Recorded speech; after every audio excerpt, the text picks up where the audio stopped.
Treat him as a king. Honor him. It is what God keeps that is kept. You can be with your husband 24 hours a day and he will still commit adultery. So it's not until you watch and watch and watch and watch. What did you say? Where did you go? Who ministered to you in the hotel? Was it a hostess or a host? What happened? You will just have hypertension. Build your marriage on trust. And when you are trusted, don't betray the trust. Don't betray the trust. When I speak along this line, I always say that there are three things inside every man. And three things inside every woman. Number one is a king that wants to reign. Let your husband reign. He's been beaten by the vicissitudes of life, by all kinds of things. When he comes into the house, let him meet a loving wife. Let him meet a wife that has been waiting to receive him. As a woman, pamper your husband. Look for pet names for your husband. Stop abusing him. Stop calling him Daddy Olu. That is a bush name.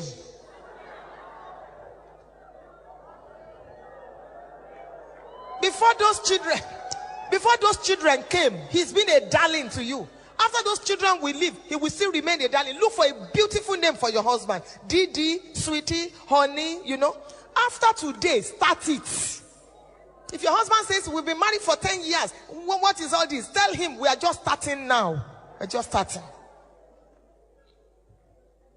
Same thing with the husband.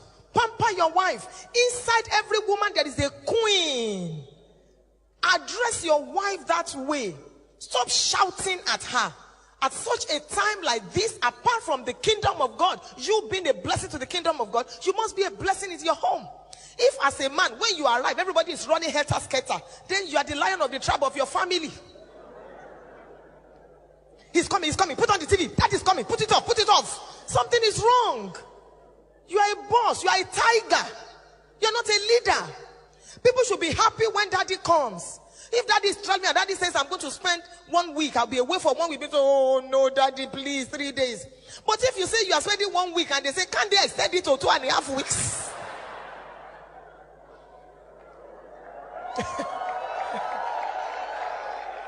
That means when you are not home, there is peace. Treat your husband like a queen. I've said it here before. Every day I greet my husband to, I kneel down to greet him, and I call him all kinds of names. All kinds of names. When my telephone rings and it is my husband, you will hear, "Olo mi, onite mi, ore." You are too worldly. His ringtone is different. And you hear me call him, Kabiesi o, Kadekpelori o, may you live long o, my own king. The man too is happy where he is. So he likes calling me every time because he knows what he will hear. At such a time like this, you must be an award-winning husband or award-winning wife. You must be missed when you are away.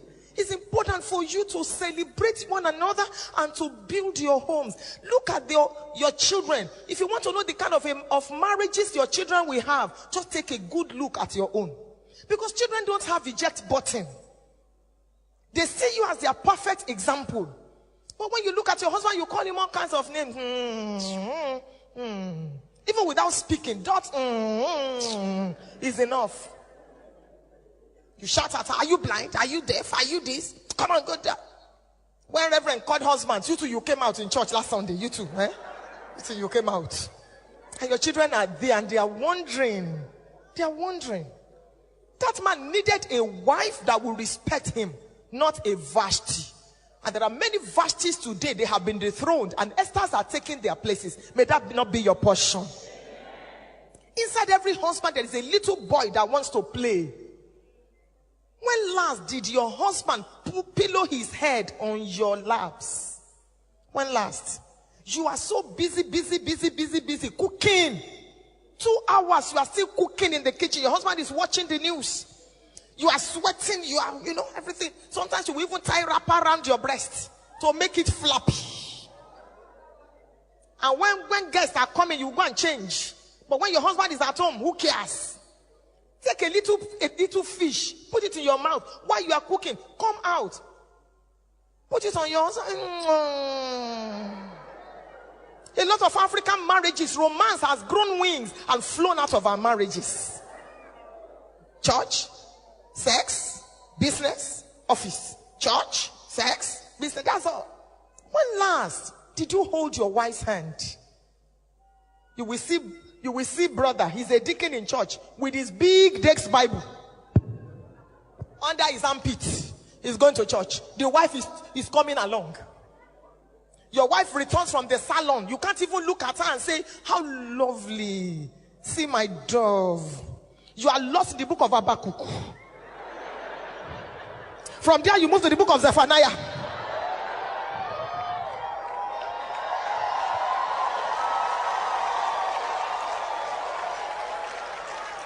Because Reverend Sam told you that you'll be leading the ushers department, for the next 1 year. Come down a little from cloud 9 and touch your wife.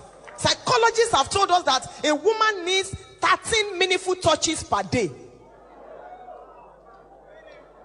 Meaningful, not just sexual, meaningful. Tickle your wife, touch her, give her a peck. My husband is a bishop. He pastors thousands of people. He still he carries me on his back and flings me around. I feel good. I feel very good.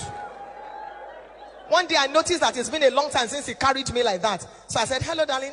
I need to take one hat from, I keep my hats on the wardrobe.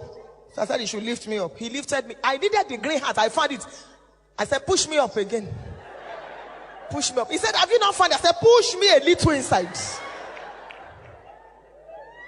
When last did you lift your wife up? Some of you, since your wedding day.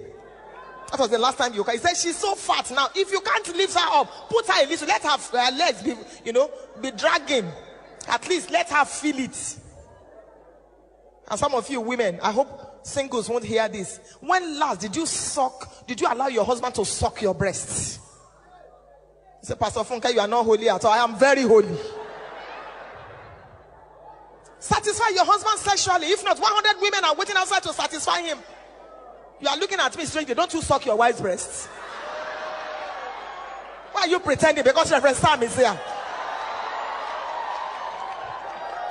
Come on, give the Lord a big hand.